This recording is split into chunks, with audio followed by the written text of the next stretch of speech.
of NWR radio's warning device. During potentially dangerous weather situations, specially built receivers are automatically activated to warn of impending hazards. When there is a threat of, or existing severe weather, the test is postponed until the first available good weather day. Reception of this broadcast, and the warning alarm, will vary at any given location.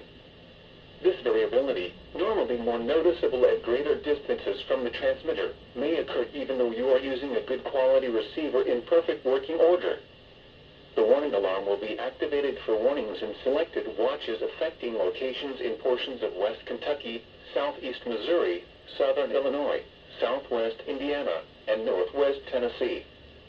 This concludes this test of NWR radio's warning device. We now return to our regular programming.